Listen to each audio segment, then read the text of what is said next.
ఇది ఒక వ్యక్తికి సంబంధించిన విషయం మీరు అడిగేది. చెప్తా వినండి వినండి వినండి వినండి వినండి వినండి ప్రశాంత్ రెడ్డి గారు దయచేసి ప్రశాంత్ రెడ్డి గారు సీనియర్ శాసనసభ్యులు మీరు ఈ విధంగా చేయకండి. ఇదేమో రాష్ట్రానికి సంబంధించిన విషయం నేను అడిగేది బిల్లు. ఆ బిల్లు అయినాక ఏదైనా ఉంటే మాట్లాడదాం. నేను స్పీకర్ హౌస్ నేను పిలుస్తాను మిమ్మల్ని మాట్లాడదాం. స్పీకర్ సార్ ధన్యవాదాలు మాకు అవకాశం ఇచ్చినందుకు. మేము అంటున్నది ఒకటే విషయం సార్. మొన్న మిమ్మల్ని కూడా మీ ఛాంబర్లో కలిసి ప్రభుత్వం ఈ కార్ రేసింగ్ విషయంలో రకరకాల లీకులు ఇస్తూ మా నాయకులు కేటీఆర్ గారిని అప్రతిష్ట పాలు చేయాలని బీఆర్ఎస్ పార్టీని ఇబ్బంది పెట్టాలని ప్రయత్నం చేస్తున్నారు. మేము ఇతర ఏమడుగుతున్నాం సార్, మేము ఎలాంటి తప్పు చేయలేదు, చట్ట ప్రకారంగా పద్ధతి ప్రకారంగానే ఈ రాష్ట్ర ప్రతిష్ట పెంచడానికి ఈ రాష్ట్ర ఆదాయం పెంచడానికి కేటీఆర్ గారు అన్నీ ఆలోచించి నిర్ణయం తీసుకున్నామని మేము చెప్తున్నాం. సభలో ఒక మంచి చర్చ చేద్దాం. నేనేమంటున్నా అంటే ఒకవేళ మేము తప్పు చేసినామంటున్నారు కదా, ఏం తప్పు చేసినామో ఈ సభలో చర్చ చేయడం ద్వారా ఈ రాష్ట్ర ప్రజలకు చెప్పండి. మేము తప్పు చేయలేదు, మేము ఈ రాష్ట్రం కోసం చేసినామని మా నాయకుడు కేటీఆర్ గారు కానీ బీఆర్ఎస్ పార్టీ తరఫున మేము కూడా విషయాలు ప్రజల ముందు పెడదామని అంటున్నాం. మేము ప్రభుత్వాన్ని కోరేది మాకు స్పష్టమైన హామీ ఇస్తే మేము సహకరిస్తాం. ఇవాళ ఈ బిల్ తర్వాత చర్చ పెట్టారా, ఈ బిల్లు ముందు చర్చ పెట్టారా? ప్రభుత్వం తరఫున రెవెన్యూ మినిస్టర్ గారు ఉన్నారు, వారు లేచి సార్ ఒక్క మంత్రి కూడా సభలో లేడు సార్. మీరు చూడండి శాసనసభ అంటే ఎంత గౌరవం ఉందో ఒక్క మంత్రి కూడా సభలో లేడు sir. I don't want to going to that. మేము అనేది ఒక్కటే, ఈ కార్ రేసింగ్ విషయంలో ఈ అసెంబ్లీ నడిచేటప్పుడు ఒక ఎమ్మెల్యే గారి మీద అక్రమ కేసు పెట్టిండ్రు. దయచేసి మీ ద్వారా కోరేది, ప్రభుత్వం చిత్తశుద్ధి ఉంటే మీరు పెట్టింది అక్రమ కేసు కాకపోతే వెంటనే ఈ సభలో ఈ కార్ రేసింగ్ అంశం మీద చర్చ జరపాలని మీ ద్వారా ప్రభుత్వాన్ని కోరుతా ఉన్నాం. సభ్యుడికి ఎందుకంటే సార్ ఒక కేసు పెట్టేటప్పుడు అసెంబ్లీ నడిచేటప్పుడు ఒక సభ్యుడి మీద అక్రమ కేసు పెట్టినప్పుడు ఆ సభ్యుడికి చెప్పుకునే అవకాశం ఇవ్వాలి కదా సార్. అది తప్ప ఒప్ప కేటీఆర్ గారికి మీరు అవకాశం ఇస్తే వారు మాట్లాడితే మీకు ప్రభుత్వానికి రాష్ట్ర ప్రజలకు కూడా ఒక క్లారిటీ వచ్చేటువంటి అవకాశం ఉంటుంది అధ్యక్ష. ఇది ముమ్మాటికి అక్రమ కేసు.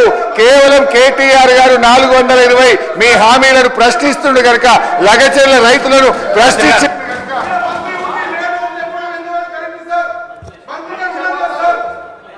అధ్యక్ష గౌరవనీయులు మాజీ మంత్రివర్యులు హరీష్ రావు గారు, మంత్రిని ఒకరిని ఉన్నాను అధ్యక్ష, ఎవరూ లేరని అనటం నేను ఇంకా మంత్రిలాగా హరీష్ రావు గారు కనబడుతున్నట్టు లేదు. దురదృష్టకరం, బాధాకరం అధ్యక్ష. మీరు అనుమతిస్తే తమరు అనుమతిస్తే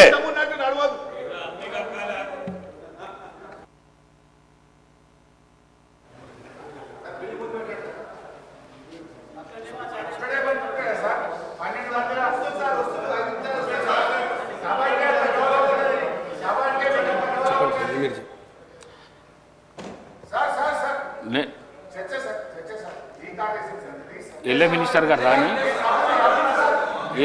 గారు రాని నేను కొంతమంది మంత్రులు అక్కడ మండలిలో ఉన్నారు, కొంతమంది ఈడ ఉన్నారు. ఎల్ఏ మినిస్టర్ గారిని పిలిపిస్తున్నా. నేను పిలిపించినాక మీ ప్రశ్నకు సమాధానం చెప్పిస్తాను. నేను పిలుస్తా. ముందు బిల్లు కానీ గవర్నమెంట్ బిల్లు అయితే కానీ, ఇది ఇంపార్టెంట్ కదా, ఇది రాష్ట్ర ప్రజల శ్రేయస్సు గురించి కదా, ఇది రాష్ట్ర ప్రజల శ్రేయస్సు గురించి కదా ఈ బిల్లు. కానీ బిల్లు అయినాక నేను మీతో మాట్లాడుతూ అంటున్నా కదా, నేను స్పీకర్ ఛాంబర్ పిలిచి మాట్లాడతా. నేను ఇప్పుడైతే బిల్లు అయితే కానీ బిల్లు అయినాక తీసుకుందాం.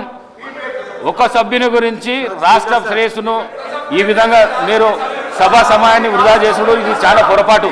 హరీష్ రావు గారు మీరు చాలా సీనియర్ శాసనసభ్యులు. హరీష్ రావు గారు మీరు చాలా సీనియర్ శాసనసభ్యులు. మంత్రి పదవి కూడా చేసిండు, మీరు ఎల్ఏ మినిస్టర్ కూడా చేసిండు. మినిస్టర్ లేనప్పుడు చేయనికే వీలుండదు. రేవూరి ప్రకాష్ రెడ్డి గారు సార్ సీనియర్ శాసనసభ్యులు హరీష్ రావు గారు, గవర్నర్ గారు అనుమతి ఇచ్చిన తర్వాత ఏసీబీ టేకప్ చేసిన తర్వాత హౌస్లో చర్చించే అంశమే ఉత్పన్నం కాదు సార్. కానీ ఇష్యూను డైవర్ట్ చేయడానికి హౌస్లో అని చెప్పి పబ్లిక్లో ఒక కన్ఫ్యూజన్ క్రియేట్ చేయడానికి చేసే ప్రయత్నమే కానీ ఇది చట్టబద్ధత కాదు. ఒకసారి కేసు ఏసీబీ పోయిన తర్వాత గవర్నర్ గారు అనుమతి ఇచ్చిన తర్వాత శాసనసభలో చర్చించే అంశమే రాజు ఇది అని చెప్పి మీ ద్వారా సభ్యులకు నేను రిక్వెస్ట్ చేస్తున్నాను సార్. గౌరవ మంత్రి గారు, government bill now I will take up. అధ్యక్ష, తెలంగాణ భూభారతి రికార్డ్స్ బిల్. మంత్రి గారు. అధ్యక్ష ధన్యవాదాలు. ఏదైతే 17th నాడు 18th నాడు ఈ సభలో రాష్ట్రాల్లో ఉన్న లక్షలాది మంది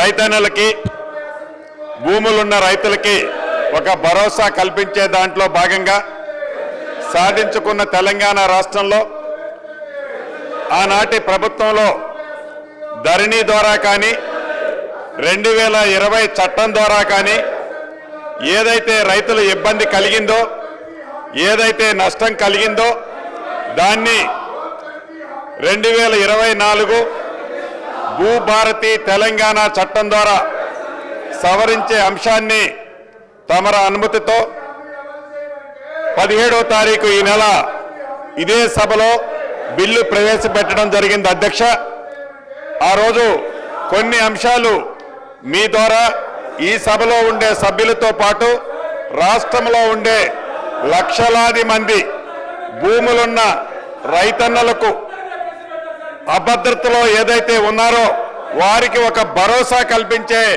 ఈ కొత్త చట్టాన్ని, ఈ దేశానికే ఒక రోల్ మోడల్గా ఉండే చట్టాన్ని తేవటం జరిగింది. అధ్యక్ష, దాంట్లో మొన్న కొన్ని అంశాలు తమ ముందు ఉంచలేకపోయాను. అధ్యక్ష, ఈ దేశానికి కానీ మన రాష్ట్రానికి కానీ సంబంధించి ఒక్కసారి గత చరిత్రను పరిశీలిస్తే భూమి కోసం, భుక్తి కోసం వేలాది పీడిత రైతులు, కూలీలు పాల్గొన్న తెలంగాణ సాయుధ పోరాటం చరిత్రలో చరిత్రాత్మకంగా ఘట్టం. అధ్యక్ష, అదే రకంగా ఈ ఘట్టానికి, ఈ ఉద్యమానికి ప్రధానమైన కారణం నిజాం కాలం నాటి భూ సమస్యలు, నిజాం సంస్థానంలోని ఉద్యోగులు, జాగీర్దారులు, దేశముఖులు, దేశ పాండ్యులు లాంటి భూస్వాములంతా అధికార దర్పంతో, ఆనాటి ప్రభుత్వం ఏదైతే అధికార దర్పంతో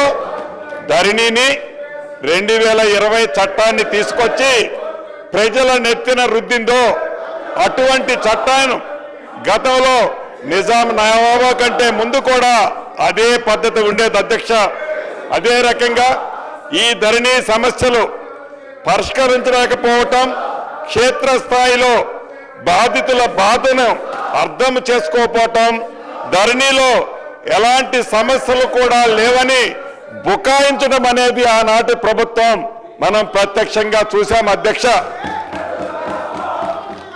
తప్పు ఒకరిది, శిక్ష మరొకరిది. తప్పు చేసింది దొరవారు, శిక్ష అనుభవించింది మాత్రం అమాయక ప్రజల. అధ్యక్ష, తప్పు ఒకరిది, శిక్ష మరొకరిది అన్నట్లుగా అనాచితంగా రాత్రికి రాత్రే గడిల మధ్య చట్టం చేసి తప్పు చేసింది ఆ దొరవారు, కానీ శిక్ష అనుభవించింది మాత్రం గ్రామీణ ప్రాంతంలో ఉండే సామాన్య భూములున్న పేద రైతుల. అధ్యక్ష, అదే రకంగా ఎలా ఇబ్బంది పడ్డారో ఒక ఎగ్జాంపుల్ ఈ వేదిక ద్వారా మీ పర్మిషన్తో చెప్పదలుచుకున్నాను. అధ్యక్ష, సిద్దిపేట జిల్లా మీరుదొడ్డి మండల కేంద్రానికి చెందిన మధ్యల కృష్ణయ్య అనే దళిత రైతు 73 సంవత్సరాల. అధ్యక్ష, ఇదే గ్రామానికి చెందిన ఒక రైతు 35 ఏళ్ల క్రితం 1452 సర్వే నెంబర్లో 7 ఎకరాల భూమిని కొనుగోలు చేశారు. అధ్యక్ష, ధరణి వచ్చిన తర్వాత 35 ఏళ్ల క్రితం కొన్న భూమి ఏదైతే ఉందో, పొజిషన్లో ఏదైతే ఉన్నారో దాన్ని ఈ ధరణి కారణంగా ఆ భూమిలో ఉన్న రికార్డులన్నీ తారుమారయ్యాయి. అధ్యక్ష, ఆ కారణం చేత జనవరి 22వ తారీఖు 2023 నాడు మధ్యల కృష్ణయ్య గారు 73 సంవత్సరాల వయసున్న మధ్యల కృష్ణయ్య గారు ఆ బాధను తట్టుకోలేక ఆత్మహత్య చేసుకున్నారు అధ్యక్ష. ఇది అంటే ఇటువంటి కృష్ణయ్య గారు లాంటి వాళ్ళు కొన్ని వేల మంది బాధితులు ఈ చట్టం ద్వారా, నాటి చట్టం ద్వారా ప్రత్యక్షంగా నష్టం కలిగింది అని తమరికి ఈ వేదిక ద్వారా తెలియజేస్తున్నాను అధ్యక్ష. మనం చిన్నప్పుడు చదువుకున్నాం. ఒక పిట్ట కథ మీకు చెప్పాల్సిన అవసరం ఉంది అధ్యక్ష. 2 పిల్లులు రొట్టె కథ ఈ ధరణిలో ఉంది. ఏదైతే 2 పిల్లుల మధ్య ఒక రొట్టె కథ గ్రామీణ ప్రాంతాల్లో కథలుగా చెప్పుకుంటారు అధ్యక్ష. ఆ కథ ఏంటంటే, ఒక రొట్టె ముక్క, 2 రొట్టె ముక్కలు ఉంటాయి అధ్యక్ష. ఆ రొట్టె ముక్కలో ఒక పిల్లి ఆ సైజ్ ఎక్కువ ఉందని, ఇంకొక పిల్లి ఈ సైజ్ ఎక్కువ ఉందని కోతి పంచాయతీ చేస్తుంది అధ్యక్ష. చివరికి 2 పిల్లుల్ని కాదని ఆ 2 రొట్టె ముక్కలని ఆ కథలో కోతి తిన్నట్లే ఈ ధరణి కాన్సెప్ట్ ని పెట్టి తెలంగాణ రాష్ట్రంలో ఉండే దళిత, గిరిజన, మైనారిటీ, బీసీల వేలాది ఎకరాల భూములని ఆనాటి పెద్దలు కోతి సామెతలాగానే తన్నుకుపోయారు అధ్యక్ష. ఈ ధరణిని పెట్టి అదే రకంగా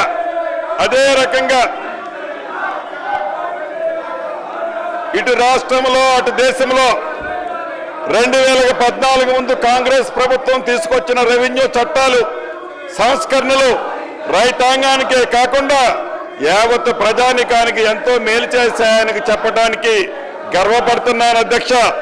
అదే నిబద్ధత, అదే ఆశ, అదే ఆశయాలతో ప్రతిష్టాత్మకంగా ప్రవేశపెట్టిన ఈ భూభారతి 2024 రెవెన్యూ చట్టం నిజమైన ప్రజల చట్టం. అక్షరాల భూమి ఉన్న ప్రతి ఒక్కరికి ఇది చుట్టం అధ్యక్ష.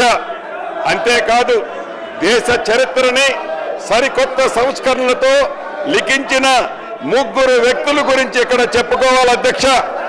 అదృష్టవశాత్తు ఈ సంస్కరణలన్నీ చేసింది తెలంగాణ బిడ్డలే కావటం మరొక విశేషం.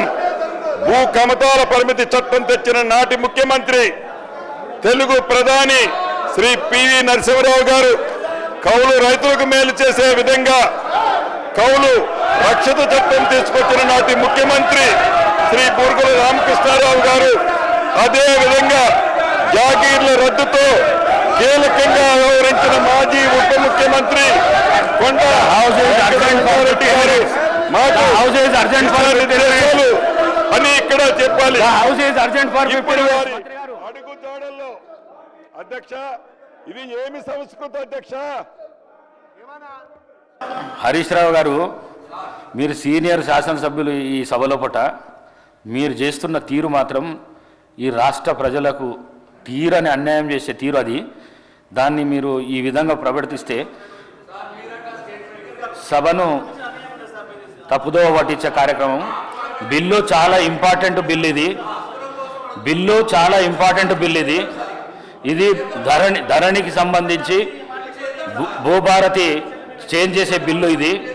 రాష్ట్ర ప్రజలకు, రాష్ట్ర రైతులకు, మీరు కూడా రైతులే కదా, నేను కూడా రైతునే కదా, మన గురించి పెట్టిన బిల్లును ఈ విధంగా మీరు ఒక వ్యక్తి గురించి ఈ విధంగా చేసుడు మంచిది కాదు. ఇది నేను పిలుస్తా, నా స్పీకర్ ఛాంబర్ పిలుస్తా అని చెప్పినా నేను మీకు, అయినా మీరు వినడం లేదంటే మీరు కావాలనే సభ సమయాన్ని వృధా చేస్తున్నారు. ప్రజలకు తీరని అన్యాయం చేసే దిశగా మీరు ప్రయత్నం చేస్తున్నారు. దయచేసి మీరు కూర్చోండి. ఈ బిల్లు పాస్ అయిన తర్వాత నేను పిలుస్తా, నా స్పీకర్ ఛాంబర్ పిలుస్తాం, మాట్లాడి చేద్దాం. ప్లీజ్ మంత్రి గారు. అధ్యక్ష,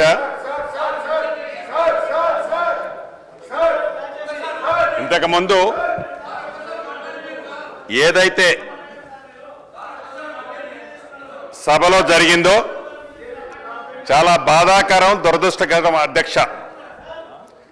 ప్రధానంగా అధ్యక్ష స్థానంలో తమరు ఒక దళితులుగా ఆడ కూర్చొని ఉండగానే ఒక పక్క సీనియర్ సభ్యులని చెప్పుకునే వారు మీ మీదకి ఇటు పక్కన ఒక మంచి చట్టాన్ని తయారు చేస్తున్న మా మీదకి వచ్చి ఈ భూభారతి 2024 చట్టం ఏదైతే ఉందో ఈ చట్టాన్ని ఆమోదింపజేయకుండా ఏదైతే ప్రయత్నం చేస్తున్నారో ఇది సమాజము సిగ్గుపడే విధంగా చాలా బాధాకరం అధ్యక్ష. ఇటువంటి గుండాగిరి, ఇటువంటి దౌర్జన్యం, ఇటువంటి రౌడీయిజం ఈ సభలో జరగకుండా ఉండే విధంగా మీరు చర్యలు చేపట్టాలని, అదే రకంగా అధ్యక్ష వ్యక్తిగతంగా రెవెన్యూ మంత్రిగా నాకు ఈ గడిచిన సంవత్సరం నుంచి నా మనసులో ఒక మనసులో పురుగు తొలుస్తుంది అధ్యక్ష. ఇది నా మనసులో తెలిసే పురుగే కాదు అధ్యక్ష, యావత్ తెలంగాణ రాష్ట్రంలో ఉన్న కుంట 2 కుంటలు భూమున్న పేద రైతుల మనసులో కూడా ఈ మైండ్లో తిరుగుతుంది అధ్యక్ష. ఉదాహరణకి ఆనాడు 2020లో ఏదైతే చట్టం చేశారో, ఏదైతే ధరణిని తీసుకొచ్చారో ఆ ధరణిలో జరిగిన తప్పులు తడకలు ఆనాడు ఆ చట్టాన్ని తీసుకొచ్చిన గౌరవ నాటి ముఖ్యమంత్రి కల్వకుంట్ల చంద్రశేఖరరావు గారికి తెలుసు. ప్రజలు వారికి ప్రధాన ప్రతిపక్ష పార్టీ హోదా వారికి ఇచ్చింది. నేను అనుకుంటుండేవాడిని వారికి అపారమైన అనుభవం ఉంది, 80,000 పుస్తకాలు పైగా చదివారు, ఎప్పుడు చూసినా వారి టేబుల్ మీద ఇదిగో ఇలా పడాల రామిరెడ్డి గారు కోడ్ లా ఏదైతే భూములకు సంబంధించిన కోడ్ వారి టేబుల్ మీద కనిపిస్తుంది అధ్యక్ష, బ్లూ కలర్ది. ఆ కోడ్ కనిపించేది క్షుణ్ణంగా పరిశీలించి ఆ ధరణిను ఆ 2020 చట్టాన్ని తయారు చేస్తామని మేమందరం అనుకుంటుండే వాళ్ళం అధ్యక్ష. దురదృష్టవశాత్తు ఏ చట్టం అయితే ఆనాడు 2020 చట్టాన్ని తయారు చేశారో ఆ చట్టం 3 సంవత్సరాలకే 100 ఏళ్ళు నిండిపోయింది అధ్యక్ష, 100 ఏళ్ళు నిండిపోయింది. అంతకుముందు ఇందిరమ్మ రాజ్యంలో చేసిన చట్టం 1971 చట్టం ఏదైతే ఉందో 49 సంవత్సరాలు ప్రజలలో ఉందధ్యక్ష. 100 ఏళ్ళు ఉండాల్సిన చట్టం కేవలం స్వార్థపూరితంగా వారి స్వార్థం కోసం తయారు చేసిన చట్టం 3 సంవత్సరాలకే 100 ఏళ్ళు నిండటం చాలా బాధాకరం అధ్యక్ష.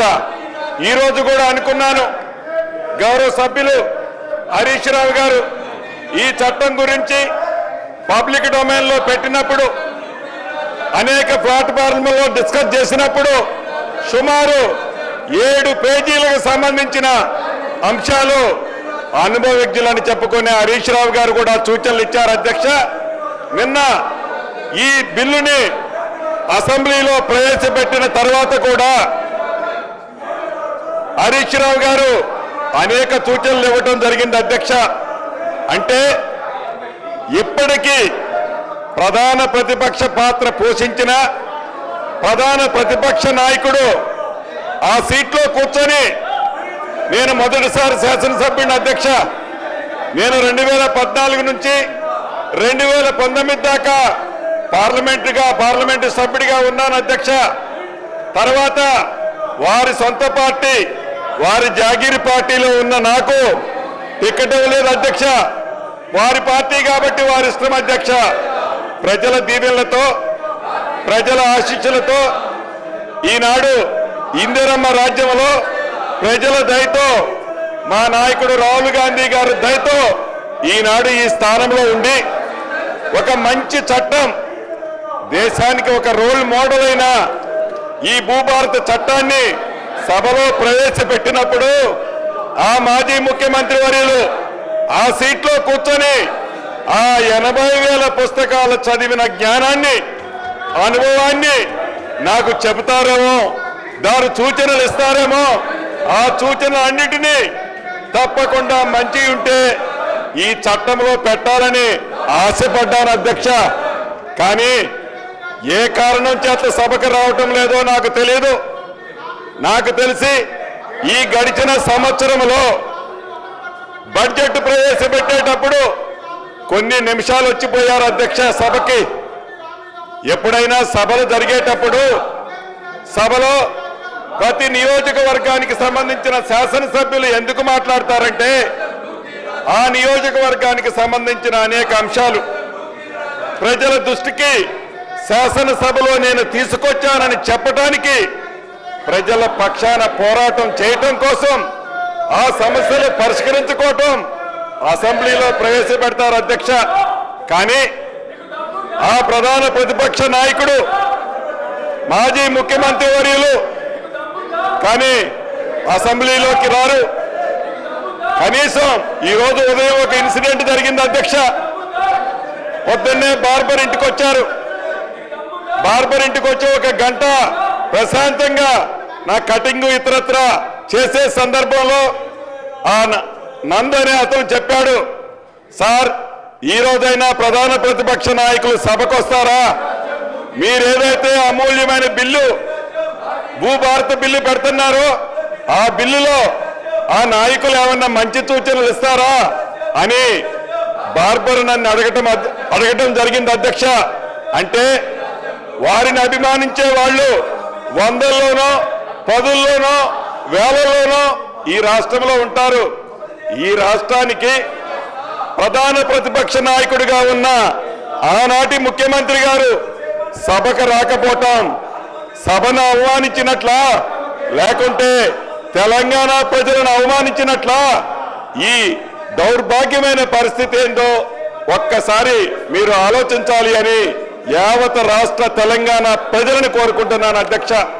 అంతేకాదు అధ్యక్ష, ధరణితో నష్టపోయి ఇబ్బందులు పడుతున్న సామాన్య ప్రజలకి ఒక వరముల ఇందిరమ్మ రాజ్యంలో ఈ భూభారత బిల్లుని ప్రవేశపెడుతుంటే ఒక దొర కోసం, ఒక దొర మీద వారు చేసిన తప్పులని విచారించే దాంట్లో భాగంగా కేసులు పెడితే ఆ కేసుల గురించి ఇక్కడ చర్చించాలని పట్టుబట్టడం చాలా దురదృష్టకరం అధ్యక్ష. దురదృష్టకరం అధ్యక్ష. అదేమన్నా జాతీయాన్ని దేశానికి సంబంధించిన అంశమా, రాష్ట్రానికి సంబంధించిన అంశమా, చివరికి ఒక నియోజకవర్గానికి సంబంధించిన అంశమా ఈ సభలో చర్చించాల్సినంత అవసరం ఉందా అని మీ ద్వారా ఆ సభ్యులను ప్రశ్నిస్తున్నాను అధ్యక్ష. చివరిగా ఇప్పటికైనా ప్రధాన ప్రతిపక్షం నాయకుడు ఎవరైతే ఈ సభకున్నారో యావత్ తెలంగాణ ప్రజలు ఎదురు చూస్తున్నారు. ఈ సభలోకి వస్తారని, ఈ అమూల్యమైన బిల్లు, వెరీ వెరీ ఇంపార్టెంట్ అయిన బిల్లు, ఈ భూభారత బిల్లులో పాలు పంచుకుంటారని, మంచి సూచనలు ఇస్తారని ఎదురు చూశాం.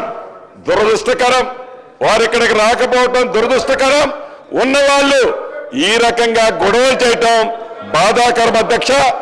చివరిగా నేను ఒకటే చెప్తున్నాను, 2 సార్లు కర్రు కాల్చి ఈ తెలంగాణ ప్రజలు మీకు బుద్ధి చెబితే ఇంకా ఇంగిత జ్ఞానము లేకుండా, ఆలోచన లేకుండా, చేసిన తప్పులు సరిదిద్దుకోకుండా మంచి చట్టాలు తెస్తుంటే మద్దతు తెలపకుండా వక్ర బుద్ధితో కుక్క తోకరు వంకరగా ఇంకా పాత తరహాలోనే ఏవైతే మీరు ఈ కార్యక్రమాలు చేస్తున్నారో తెలంగాణ ప్రజలు హర్షించరు. అందుట్లో ముఖ్యంగా ఇందిరమ్మ రాజ్యంలోని ఈ ప్రజలు ఎట్టి పరిస్థితుల్లో మీ ఈ చిల్లర వేషాలు క్షమించరు అని ఈ వేదిక ద్వారా తమకు తెలుపుతూ నేను ముగిస్తున్నాను అధ్యక్ష. బీఆర్ఎస్ పార్టీ నుంచి పల్లా రాజేశ్వర్ రెడ్డి గారు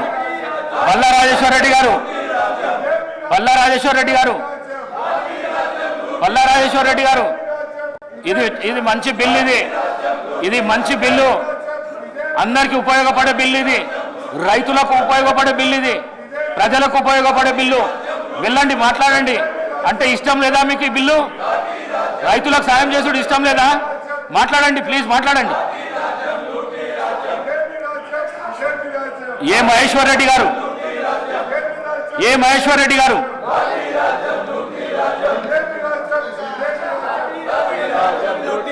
సార్ కైండ్లీ ఆర్డర్లో పెట్టండి సార్. ఎల్ఏ మినిస్టర్ గారు, ఎల్ఏ మినిస్టర్ గారు. అధ్యక్ష, నేను గౌరవ బీఆర్ఎస్ సంబంధించిన శాసనసభ్యులను అప్పీల్ చేస్తా ఉన్నాం. ఇంతకుముందు మా రెవెన్యూ మినిస్టర్ గారు అప్పీల్ చేయటం జరిగింది. భూభారతికి సంబంధించిన బిల్లు ఇది చాలా సంవత్సరాల నుంచి కూడా అనేక మంది సామాన్య ప్రజానికం ఎదుర్కొంటా ఉన్న సమస్యలు పరిష్కారం చేయాలని మా ప్రభుత్వం భూభారతి సంబంధించిన రెవెన్యూ చట్టాన్ని తీసుకొస్తున్న సందర్భంలో మంచి సూచనలు ఇవ్వడానికి అవకాశం ఉంటుంది. దాన్ని కూడా మేము వినియోగించము, ప్రజలకు సంబంధించిన సంక్షేమం మాకు అవసరం లేదు అనే ప్రవృత్తిలో వారు నడుస్తూ ఉన్న తరుణంలో వారిని అడుగుతా ఉన్నాం. అధ్యక్ష, నేను హరీష్ రావు గారిని అడుగుతా ఉన్నా, బీఆర్ఎస్ సంబంధించి మీరు బీఎస్సీ బిజినెస్ అడ్వైజరీ కమిటీ పిలిచినప్పుడు మీరు 9 అంశాలు మీ ముందు పెట్టడం జరిగింది. అధ్యక్ష, హరీష్ రావు గారే ప్రశాంత్ రెడ్డి గారు ఇద్దరు వచ్చి 9 అంశాలకు సంబంధించి మీరు చర్చ జరగాలని చెప్పారు. ఈ విషయం మాట్లాడిన అధ్యక్ష, ఈ చర్చ గురించి వారు మాట్లాడినరా? బీఎస్సీలో తీసుకున్న నిర్ణయాలని అమలు చేసే ప్రయత్నంలో మీరు అందరినీ కూడా సమన్వయపరిచి ఈరోజు లీడర్ ఆఫ్ ద హౌస్ బీఎస్సీకి సంబంధించింది పెట్టడం జరిగింది మీ ముందట. దయచేసి నేను ఇప్పటికి కోరుతా ఉన్నా,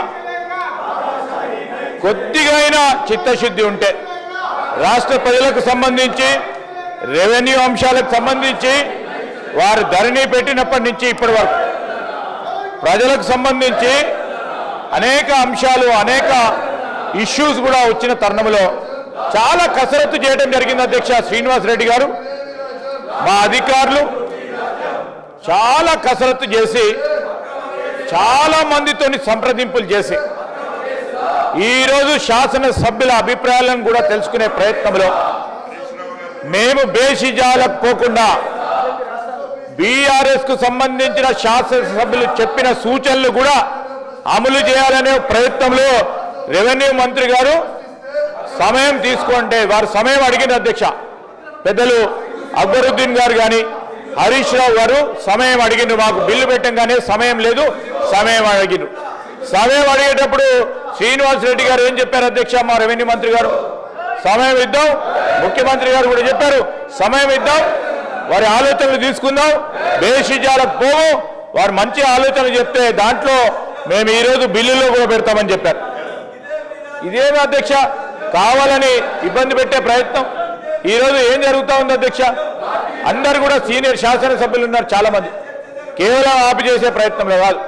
స్పీకర్ గారు 9 బీఎస్సీ అంశాలు ఉన్నాయి అధ్యక్ష.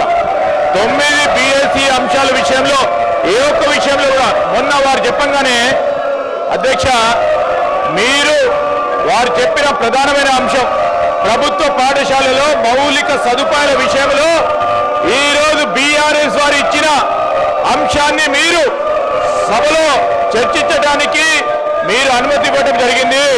ఆ అనుమతి ఇవ్వడంతో చర్చించడం జరిగింది. వారికి సబ్జెక్ట్ లేదు, ఏదో మాట వార్తగా బీఎస్సీలో ఇవ్వడం జరిగింది.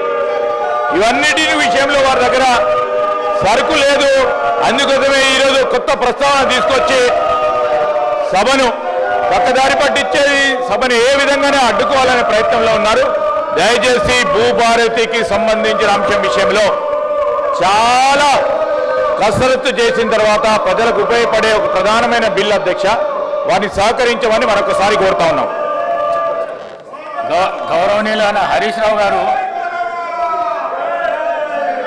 ఇంతకు ముందు రేవూరి ప్రకాష్ రెడ్డి గారు మాట్లాడుతూ గవర్నర్ గారు పర్మిషన్ ఇచ్చినాక ఏసీబీ కేసు అయిన తర్వాత హౌస్లో చర్చించడానికి వీలు లేదని చెప్పినాక కూడా మీరు ఈ విధంగా చేసుడు అన్యాయం ఇది, ఈ విధంగా చేసుడు అన్యాయం ఇది. మీరు దయచేసి మీ సీట్లలో మీరు కూర్చొని ఈ చట్టానికి మద్దతు తెలపండి, మీరు మాట్లాడండి, ప్రభుత్వానికి సూచనలు ఇవ్వండి దయచేసి. ప్లీజ్ ప్లీజ్ మహేశ్వర్ రెడ్డి గారు సార్ మాట్లాడండి. కైండ్లీ ఆర్డర్లు పెట్టండి సార్. వాళ్ళ అర్బులకు మేము కన్ఫ్యూజ్ అవుతున్నాం సార్. కొంచెం ఆర్డర్ పెట్టండి, మీరు చర్యలు తీసుకోండి సార్. మాట్లాడండి ప్లీజ్ సార్ ఇట్లా ఉంటే మాట్లాడడం కష్టంగా ఉంది సార్. అధ్యక్ష, ఈ అవకాశం నాకు ఇచ్చిన ధన్యవాదాలు అధ్యక్ష. ధరణి పోర్టల్లో జరిగినటువంటి అవకతవకలు, అక్రమాలు, భూభారతి చట్టం పూర్తిగా సవరిస్తుందా లేదా అనేది అనుమానాలు ఉన్నాయి అధ్యక్ష. ఎందుకంటే ధరణి పోర్టల్ తీసుకొచ్చి అతిపెద్ద భారతదేశంలోనే అతిపెద్ద కుంభకోణంగా అభివర్ణించినటువంటి ధరణి వల్ల కోట్లాది మంది నష్టపోవడం వల్ల ఈరోజు మరి టీఆర్ఎస్ ప్రభుత్వానికి బుద్ధి చెప్పి టీఆర్ఎస్ ప్రభుత్వాన్ని ఓడించడానికి ప్రధాన కారణమైనటువంటి ధరణి పోర్టల్ వల్ల ఈరోజు వారు మరి ఓడిపోవడం జరిగింది. నేను ఒకటే తెలియజేస్తా ఉన్నా అధ్యక్ష, గతంలో దీంట్లో ఎన్నో కుంభకోణాలు ఉన్నాయని మొన్ననే గౌరవ ఉప ముఖ్యమంత్రి బట్టి విక్రమార్క గారు కూడా చెప్పారు. దాదాపు 2,50,000 కోట్ల రూపాయల కుంభకోణం ఉంది. దీంట్లో టీఆర్ఎస్ నేతలంతా కూడా ఈ కుంభకోణంలో భాగస్వాములు అని చెప్పి బట్టి విక్రమార్క గారు చెప్పారు. మేము ఒకటే అడుగుతా ఉన్నాం, మరి ఇంత పెద్ద కుంభకోణం అని, భారతదేశంలోనే అతిపెద్ద కుంభకోణం అని అభివర్ణించినటువంటి ఈ ధరణి పోర్టల్ని మరి ఎందుకు దీని మీద జరిగినటువంటి అవకతవకల మీద మీరు సిబిఐ ఎంక్వైరీకి ఇవ్వడం లేదు మరి గౌరవ మంత్రి శ్రీనివాసరెడ్డి గారు చెప్పాల్సిన అవసరం ఉన్నది. అంతేకాదు మీరు ఈ భూభారతి చట్టం తీసుకురావడం వల్ల లబ్ధి కన్నా మరి మీరు ఎందుకని చెప్పేసి మరి ల్యాండ్ టైటిలింగ్ యాక్ట్ని మీరు తీసుకురావడం లేదో మరి సభకు తెలియజేయాలి. ఎందుకంటే భారతదేశంలో ఎన్నో రాష్ట్రాలు మరి ల్యాండ్ టైటిలింగ్ యాక్ట్ కోసము కసరత్తు చేస్తున్నటువంటి సమయంలో మీరు ఈరోజు భూభారతి అని చెప్పేసి కొత్త తీసుకొని యాక్ట్ తీసుకొచ్చారు. ఈ భూభారతి కేవలం మరి హారతి కోసమా, భూహారతి కోసమా, నిజంగానే భూభారతి మీరు దేనికోసం తీసుకొస్తా ఉన్నారో మరి తెలియాల్సిన అవసరం ఉన్నది. అధ్యక్ష, ల్యాండ్ టైటిలింగ్ యాక్ట్ ఒకవేళ తీసుకొచ్చినట్లయితే యజమాని చాలా స్వేచ్ఛగా తన ఆస్తుని కాపాడుకోవడానికి ప్రభుత్వమే గ్యారంటీగా ఉంటుంది. కాబట్టి ఒక్కసారి ఆ యాక్ట్ ద్వారా వారికి టైటిల్ వచ్చినట్లయితే వారికి పూర్తిగా ఆ టైటిల్ ద్వారా వారు స్వేచ్ఛగా ఉండొచ్చు, దానికి ప్రభుత్వమే గ్యారంటీగా ఉంటుంది. కాబట్టి అలాంటి యాక్ట్ మీద కసరత్తు చేస్తే బాగుండేదని మేము భావిస్తూ ఉన్నాం. అంతేకాదు అధ్యక్ష, భూదారు కార్డు అనుభవదారుల కాలంలో రైతులకు మళ్ళీ మీరు చేరుస్తామని చెప్పడంతో రైతులు కొత్త ఆందోళన వస్తూ ఉన్నది. దేనికోసం అని చెప్పేసి మీరు ఈరోజు మళ్ళీ ఇలాంటి కాలమ్స్ పెట్టేసి కన్ఫ్యూజ్ చేస్తూ ఉన్నారు. మరి మళ్ళీ దాని బదులు ఏ రకంగా ఈ సమస్యను పరిష్కారం చేసి దానికన్నా ల్యాండ్ టైటిలింగ్ యాక్ట్ తీసుకురావడం వలన మరి ప్రభుత్వమే గ్యారంటీగా నిలుస్తుంది. కాబట్టి అలాంటి యాక్ట్ తీసుకొస్తే బాగుండేది. మళ్ళీ మీరు దీంట్లో తీసుకొచ్చేటువంటి యాక్ట్ వలన మరి రైతుల్లో ఆందోళన ఏర్పడే అవకాశం ఉంది. కాబట్టి దాని మీద ఆలోచన చేయాల్సిందిగా కోరుతా ఉన్నాను. అదే కాదు అధ్యక్ష, ధరణి పార్ట్ బిలో పెండింగ్లో పెట్టినటువంటి భూముల సంఖ్య దాదాపు 18,45,000 ఎకరాలని చెప్పేసి మొన్ననే మరి మీరు వేసినటువంటి సబ్ కమిటీ ఒక రిపోర్ట్ ఇచ్చింది అధ్యక్ష. ఆ నివేదికలో చాలా స్పష్టంగా అందులో వివిధ కారణాలతోటి 13,38,000 ఎకరాల భూమి మరి పార్ట్ బిలో పెట్టినట్టు, ఏ కారణం లేకుండా 5,07,000 ఎకరాల భూమి పెండింగ్లో పెట్టారని చెప్పి పేర్కొన్నారు అధ్యక్ష. అంటే దాదాపుగా 18,45,000 ఎకరాలు పార్ట్ బిలో పెట్టి దాంట్లో పెట్టినటువంటి భూముల్లో భూదాన్ భూములు ఉన్నాయి అధ్యక్ష, వక్ఫ్ బోర్డు భూములు ఉన్నాయి అధ్యక్ష, దేవాదాయ భూములు ఉన్నాయి అధ్యక్ష, అటవీ భూములు ఉన్నాయి అధ్యక్ష, అంతర్రాష్ట్ర మరి ఎన్నో ఇతర వివాదాలు ఉన్నటువంటి భూములు కూడా దాంట్లో ఉన్నాయి అధ్యక్ష. ముఖ్యంగా ఇలాంటి భూములన్నీ కూడా రంగారెడ్డి, మెదక్, హైదరాబాద్, ఉమ్మడి జిల్లా పరిధిలోనే అత్యధికంగా ఇవి ఉన్నాయి. కాబట్టి ఎంతో విలువైనటువంటి భూములు కాబట్టి మరి వాటిని ఏ రకంగా పరిష్కరిస్తారో మరి ఎప్పటి లోపల పరిష్కారం చేస్తారో తెలియజేయాల్సిన అవసరం ఉన్నది అధ్యక్ష. లక్షల కోట్ల రూపాయల స్కామ్ అని చెప్పి మంత్రులు అంటున్నారు అధ్యక్ష. లక్షల కోట్ల రూపాయల స్కామ్ అని చెప్పి ఉప ముఖ్యమంత్రి గారు కూడా అంటున్నారు అధ్యక్ష. మరి ఏడాది దాటినా కూడా మరి ఈ వివరాలు ఎందుకు, దీని మీద విచారణ ఎందుకు చేస్తలేరో మరి తెలియాల్సిన అవసరం ఉన్నది అధ్యక్ష. సుమారు 25,000 ఎకరాల అసైన్ భూమి అధ్యక్ష, అన్యాక్రాంతమైనట్టుగా భూములు మొత్తం విలువ 2.5 లక్షల కోట్లని చెప్పి ఈ మేరకే ఖజానాకి, ప్రభుత్వ ఖజానాకి గండిపడిందని, నష్టం జరిగిందని ఉప ముఖ్యమంత్రి బట్టి విక్రమార్క గారు మొన్ననే మాట్లాడారు అధ్యక్ష. మరి 2,000 ఎకరాలు తమ బినామీ పేరుతో మార్చుకున్నారని జీవో 59 ముసుగులో బీఆర్ఎస్ పాలకులు 100 కోట్ల విలువైనటువంటి భూములు మింగేశారని రెవెన్యూ మంత్రి పొంగులేటి శ్రీనివాసరెడ్డి గారు తాజాగా సందర్భంగా మాట్లాడే సంగతిని గుర్తు చేస్తా ఉన్నాను అధ్యక్ష. ధరణి ముసుగులో మరి ఈ రకంగా లక్షల కోట్ల విలువ చేసేటువంటి రెడ్డి గారు మళ్ళీ ఒకసారి అప్పీల్ చేస్తాం బీఆర్ఎస్ నాయకులకు, దయచేసి మీ సీట్లలో కూర్చోండి. ఇది గవర్నమెంట్ బిల్లు, రైతులకు సంబంధించింది, ప్రజలకు సంబంధించింది. ఎన్నో ఏళ్ల నుంచి ఈ బిల్లుతోని చాలా ఇబ్బందులు పడ్డ పరిస్థితి మీకు తెలుసు, మాకు తెలుసు. మళ్ళొకసారి నేను మీకు అప్పీల్ చేస్తున్నా, నేను ఇచ్చినప్పుడు మీరు మాట్లాడలేదు, మళ్ళీ సీరియల్ వచ్చినప్పుడు ఇస్తా, మీరు కూర్చోండి. మహేశ్వర్ రెడ్డి గారు అధ్యక్ష, మరి మొన్ననే గౌరవ మంత్రి పొంగులేటి శ్రీనివాసరెడ్డి గారు మాట్లాడుతూ మరి 100 కోట్ల విలువైనటువంటి భూములు మింగేశారని రెవెన్యూ మంత్రి పొంగులేటి శ్రీనివాసరెడ్డి గారు డిసెంబర్ 6వ తారీఖు రోజు మాట్లాడారు అధ్యక్ష. మరి ధరణి ముసుగులో జరిగినటువంటి భూ అక్రమాలన్నీ బయట పెడతామని, దాని వెనుక ఎంత పెద్దవారున్నా వదిలే ప్రసక్తి లేదని ఇప్పటికే పలు సందర్భాల్లో మరి మంత్రి శ్రీనివాసరెడ్డి గారు కూడా అన్నారు అధ్యక్ష. నేను ఒకటి అడుగుతా ఉన్నాను అధ్యక్ష, మరి 1000 ఎకరాల అక్రమమైనటువంటి భూములు, లక్షల కోట్ల స్కాము, బడా బాబుల హస్తం మరి సిబిఐకి ఎందుకని మీరు విచారణకు ఇవ్వడం లేదో మరి ఒక్కసారి తెలియాల్సిన అవసరం ఉన్నది అధ్యక్ష.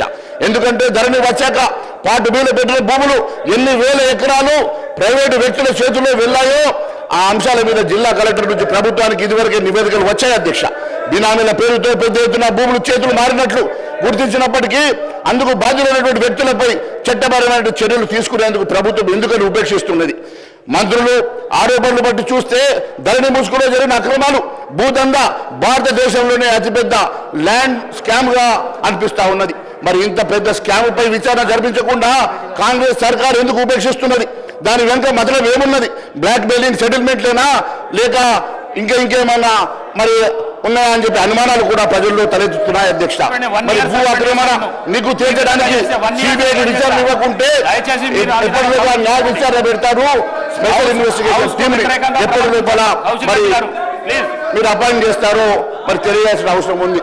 మొన్ననే ముఖ్యమంత్రి గారు ఓఆర్ఆర్ అంశం లోపల అప్పటికప్పుడు సిట్టుకి విచారణకు ఇచ్చినట్టుగా దీని మీద ఎందుకని విచారణ జరిపించడం లేదో తెలియాల్సిన అవసరం ఉంది అధ్యక్ష. ఎందుకంటే అధ్యక్ష, నేను జనరల్ సినిమాలు చూడను అధ్యక్ష. మొన్ననే పిల్లలు ఏదో సినిమా పెడితే చూశాను అధ్యక్ష. అదేదో లక్కీ భాస్కర్ అంటే అధ్యక్ష. ఆ సినిమా పిల్లలు పెడితే చూస్తూ ఉండగా ఒకటి హీరోకి ఒక సందేహం వచ్చింది అధ్యక్ష. ఏదో పాప మన అవసరానికి ఎవరు వచ్చి కలవడానికి వచ్చారు అధ్యక్ష. వస్తే ఆయనకు ఇష్టం లేక దాన్ని వాళ్ళ ఆఫీసర్కి చెప్తామనే లోపల ఆయన కొడుకుని తీసుకొని తల్లి వచ్చింది అధ్యక్ష. తల్లి వచ్చి ఆ చాక్లెట్ ఏదో దొంగతనం చేసిండు, పక్కడు బ్యాగ్ దగ్గర తీసుకున్నాడు. అది చూసినటువంటి వాడికి సగం చాక్లెట్ మన కొడుకు ఇస్తా అంటే మన కొడుకు సగం చాక్లెట్ తీసుకొని తింటున్నాడు అని అంటే బాబుని అడిగింది అధ్యక్ష తల్లి. ఎందుకురా మరి ఎట్లా సగం చాక్లెట్ తీసుకున్నావు? టీచర్కి చెప్తాయంటే టీచర్ చెప్తే నాకేమో వస్తుంది అధ్యక్ష. టీచర్ చెప్తే ఆ చాక్లెట్ మొత్తం ఆ పిల్లలకు ఇప్పిస్తుంది. అదే మేము ఇద్దరు కాంప్రమైజ్ అయినాం కాబట్టి నాకు సగం చాక్లెట్ వచ్చిందని చెప్పింది అధ్యక్ష. అదే మాదిరిగా మీ ఆలోచన ఏమున్నదో ప్రజలకు చెప్పాల్సిన అవసరం ఉన్నది అధ్యక్ష. ఈ రకమైనటువంటి సెటిల్మెంట్ల కోసం ఏమైనా ఆలోచన చేస్తున్నారా? నిజంగానే మీకు చిత్తశుద్ధి ఉంటే దాంట్లో జరిగినటువంటి అవకతవకల మీద మీకు న్యాయ విచారణ జరిపించాలంటే మీరు న్యాయ విచారణ జరిపిస్తారా? లేని పక్షంలో సిబిఐకి ఇస్తారా? లేని పక్షంలో సిట్ వేస్తారా? లేని పక్షంలో ఏ రకమైనటువంటి నిర్ధారణ జరుపుతారో ప్రజానీకానికి చెప్పాల్సిన అవసరం ఉందని తెలియజేస్తా ఉన్నాను అధ్యక్ష. అంతేకాదు అధ్యక్ష, భూభారతి చట్టం ద్వారా ధరణి తప్పిదాలు దిద్దుబాటు ఎప్పటి లోపల చేస్తారు అధ్యక్ష. మరి మీరే చెప్తా ఉన్నారు, ఇన్ని లక్షల ఎకరాల భూమి అన్యాక్రాంతమైందని చెప్పారు కదా అధ్యక్ష. దాని వివరాలు ఎక్కడన్నా బయట పెట్టిండ్రా అధ్యక్ష? మరి ఎంతమంది 20 లక్షల మంది రైతులకు అన్యాయం జరిగిందని చెప్పినటువంటి మరి మంత్రి గారు 20 లక్షల మంది రైతులు ఎవరు? వారి జాబితా ఎందుకు బయట పెట్టలేదు అధ్యక్ష? మరి ఇన్ని లక్షల ఎకరాల భూమి అన్యక్రాంతమైతే ఇన్ని లక్షల ఎకరాల భూమి అన్యక్రాంతమైనటువంటి వివరాలు ఎందుకు మీరు మీ వెబ్సైట్లో పెట్టడం లేదు అధ్యక్ష? ధరణి వల్ల నష్టపోయిన రైతుల వివరాలు ఎక్కడున్నాయి? వారు ఏడాది కాలం జరిగినా దాని మీద న్యాయ విచారణ జరపలేదు, దాని వివరాలు బయట పెట్టలేదంటే దీని వెనుక ఉన్న మతలు ఏంది అధ్యక్ష? అంతేకాదు అధ్యక్ష, సమగ్ర భూ కవతల సర్వే ఆధారంగా భూ హక్కులు కోల్పోయిన రైతులందరికీ న్యాయం చేస్తామని ఇప్పటి వరకు ఎంతమందికి న్యాయం చేస్తుంది అధ్యక్ష?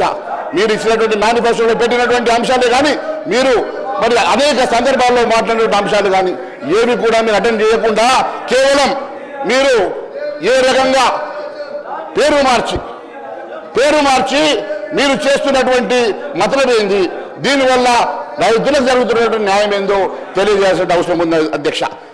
ల్యాండ్ కమిషన్, ల్యాండ్ ట్రిబ్యునల్ ఎప్పటిలో ఏర్పాటు చేస్తారో చెప్పడం లేదు. నివేదిక జాబితాలో చేరిన పట్టా భూముల తొలగింపు జరగకపోవడంతో రైతులు నష్టపోతలేరు అధ్యక్ష. అంతేకాదు అధ్యక్ష, నిషేధ జాబితాల్లో ఇప్పటివరకు ఉన్నటువంటి మరి ఎన్ని వేల ఎకరాల భూములు అవన్నిటికీ కూడా మరి ఎప్పటిలో మరి వాటిని సరిచేస్తారు, ఇప్పటివరకు ఎన్ని సరి చేశారో కూడా మీరు చెప్పలేకపోతున్నారు అధ్యక్ష. అంతేకాదు అధ్యక్ష, నిషేధిత జాబితాలో 13 లక్షల ఎకరాలు ఉన్నట్టుగా సమాచారం ఉన్నది కదా అధ్యక్ష. మరి 13 లక్షల ఎకరాలు వాటిలో కొన్నైనా ఇప్పటి వరకు తొలగించిండ్రా, కొన్నైనా ఇప్పటి వరకు వాటిని సరిచేసే ప్రయత్నం చేసిరా అని అడుగుతా ఉన్నాను అధ్యక్ష. ఏడాది కాలంలో రైతులు కాంగ్రెస్ సర్కారు వచ్చినాక వాటన్నిటికీ కూడా న్యాయం జరుగుతుందన్న ఎంతో ఆశతో ఎదురు చూస్తున్నటువంటి రైతులకు ఇప్పటి వరకు ఎలాంటి కూడా లాభం జరగకపోవడంతో రైతులు ఆందోళనలో ఉన్నారు అధ్యక్ష. ధరణి అక్రమాల ద్వారా బీఆర్ఎస్ నేతలు దోచుకున్న సొమ్ము ఎందుకని కక్కించడం లేదు అధ్యక్ష? గౌరవ ముఖ్యమంత్రి గారు కూడా అనేక సార్లు చెప్పారు అధ్యక్ష. నేను ఒకటి అడుగుతా ఉన్నాను, ధరణి పోటీ తీసుకొచ్చినటువంటి కేసీఆర్ అనే కుటుంబ సభ్యులు బీఆర్ఎస్ లీడర్లు పేదల భూములు వారి పేర్ల మీద రాయించుకున్నారని, దాంతో 20 లక్షల మంది ఆసాములు నష్టపోయినారని, కేసీఆర్ దోచుకున్న సొమ్మును కక్కిస్తామని, ఆ సొమ్ముతోని 6 గ్యారెంటీ స్కీములు అమలు చేస్తామని రాహుల్ గాంధీ గారు ఎన్నికల ప్రచారంలో 23 నవంబర్ 17 వరంగల్ ఖమ్మం జిల్లాలో జరిగిన ఎన్నికల ప్రచార సభలో మాట్లాడిన మాట వాస్తవం కాదా అధ్యక్ష? ఇది రాహుల్ గాంధీ గారు మాట్లాడిన మాట చెప్తున్నా, చెప్తా ఉన్నా, డెఫినెట్ గా చెప్తాం. రాహుల్ గాంధీ గారు మాట్లాడిన మాట చెప్తా ఉన్నా. దాన్ని మీరు మీ స్థానంలో మాట్లాడండి. హరీష్ రావు గారు మీకు మాట్లాడాలంటే మీరు మాట్లాడండి. నేను ధరణి పోర్టల్లో కేసీఆర్ అన్న కుటుంబ సభ్యులు బీఆర్ఎస్ లీడర్లు పేదల భూములు వారి పేర్ల మీద రాయించుకున్నారని, దాని ద్వారా దాదాపు 20 లక్షల మంది ఆసాములు నష్టపోయినారని, కేసీఆర్ దోచుకున్న సొమ్మును తక్కిస్తామని, ఆ సొమ్ముతోటి 6 గ్యారంటీల స్కీములను అమలు చేస్తామని రాహుల్ గాంధీ గారు ఎన్నికల ప్రచారంలో 2023 డిసెంబర్ 17న వరంగల్ ఖమ్మం జిల్లాలో జరిగిన ఎన్నికల ప్రచార సభలో మాట్లాడారు కదా. మరి దాని సంగతి ఏమైందని మాత్రమే అడుగుతున్నా. ధరణి పోర్టల్ ద్వారా పేద భూములు నాక్కున్నటువంటి బీఆర్ఎస్ నేతలు ఎవరు ఎందుకని వెల్లడించడం లేదు అధ్యక్ష?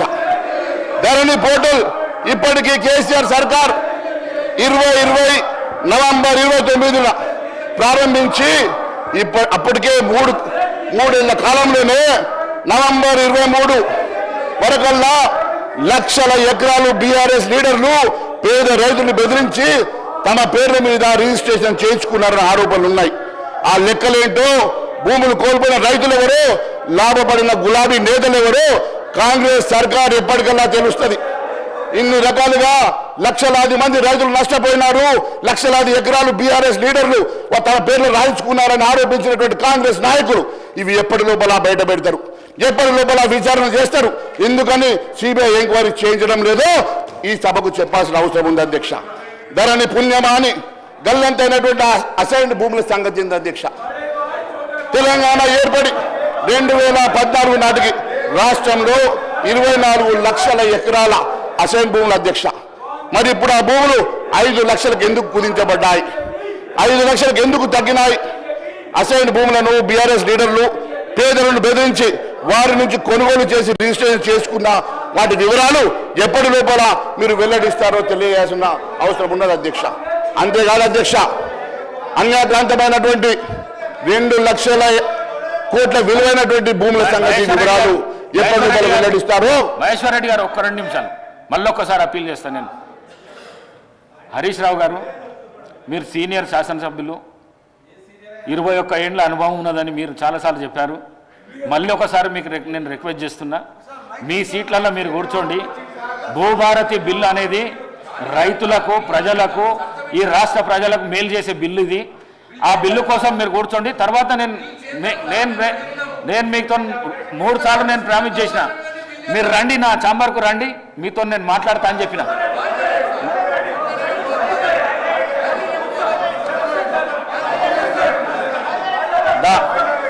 The house is urgent for 10 minutes.